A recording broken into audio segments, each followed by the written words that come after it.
Hello everyone, and welcome to another video. My track guide for the Ferrari 296 challenge car going around Spa. Let's get into it.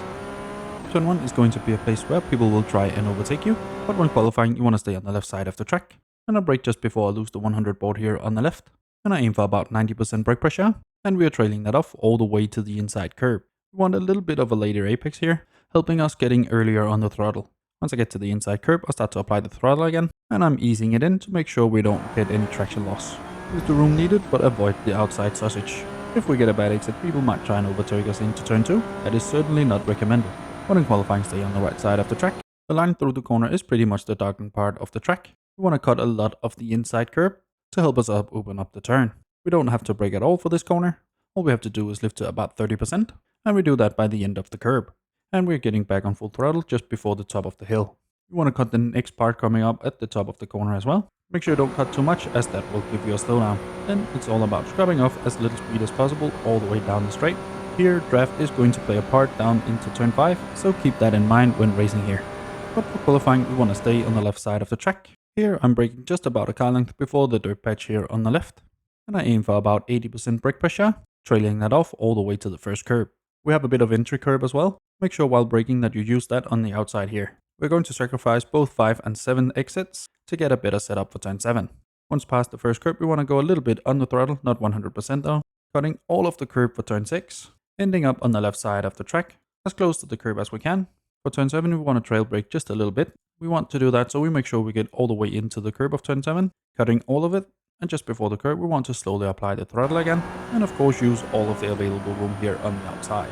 For turn 8, I'm braking at the 100 board here on the left, aiming for about 90% brake pressure. We're taking this corner as a double apex, and we are trail braking all the way to just before the second apex. It can be a little bit difficult because the corner is falling away from us.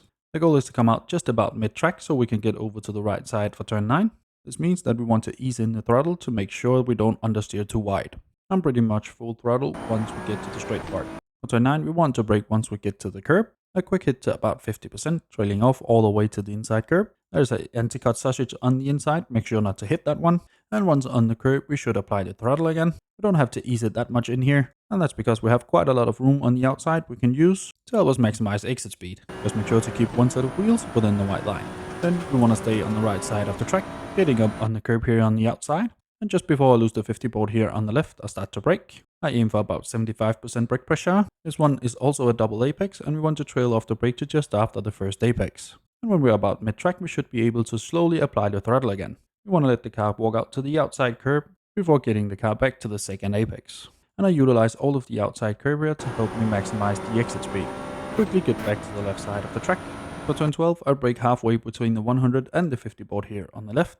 I aim for about 90% brake pressure, and we are trailing that off all the way to the end of the green AstroTurf on the inside. For turn 12, I want to stay close to the inside white line all the way around, and we do that to open up turn 13 a bit more. At the end of the green AstroTurf is where we also want to pick up the throttle again, slowly easing it in, making sure we stay on the right side of the track. Then I turn in, keep a few percent to make sure I get into the curb, and just before the curb I start to apply the throttle again, letting the car walk out to the right side of the track before getting back to the left side. For turn 14, the end of the grey barrier here on the right is my braking marker. Once I get to that, I start to brake. Here I aim for about 80% brake pressure, trailing that off all the way to the middle of the inside curb. Once I'm on the middle of the inside curb, I start to apply the throttle again. We're easing it in to make sure we don't end up in the gravel, but we want to get as close as we can to the gravel without hitting it. We don't have to brake for turn 15. I lift off the throttle once I get over this black part, just to make sure the car turns in, quickly on the throttle again, easing it in, getting as close as we can to the inside curb without going on it, because some part of it is raised and that will unsettle the car quite a lot. Then we want to use as little room as necessary, because we want to take the shortest route possible all the way up to turn 17. First we want to get close to the white line on the right side, before getting close to the white line on the left side. And we want to come back to the right side of the track. Make sure you get the white line just about in the middle of the car. Once I get to this little X here, I lift off the throttle, because that is all we have to do. Then we want to let the car roll into the corner, and as we get to the curb we want to pick up the throttle again. If you go too wide, you have picked up the throttle too early. The bus stop is a place people will try and overtake you, so keep that in mind when racing. I brake just before we get to the white line here just in front of us. I'm aiming for about 90% brake pressure, and we're trailing that off all the way to the curb. Here we're braking outwards to make sure we open up turn 18 a bit more. We're sacrificing the exit of turn 18 to make sure we get a better exit out of turn 19. So we want to cut the curb as much as we can, ending up on the right side of the track. stabilizing the car with a little bit of throttle, and just before we get to the curb of turn 19, we brake a little bit again, no more than 20%, and a little bit of trail braking. Once we leave the curb of turn 19, we want to slowly apply the throttle again. Here we want to get as much traction as possible, so we don't lose time on the straight. Make sure to use all of the available room on the outside to help you get as much exit speed as possible. That's my lap around Spa in the Ferrari 296 challenge car of a time of 2 minutes 14.5. I have more track guides for the challenge car linked down below. Hopefully you found this one useful. If you did, leave a like down below, consider subscribing as well, and now for the uninterrupted hot laps.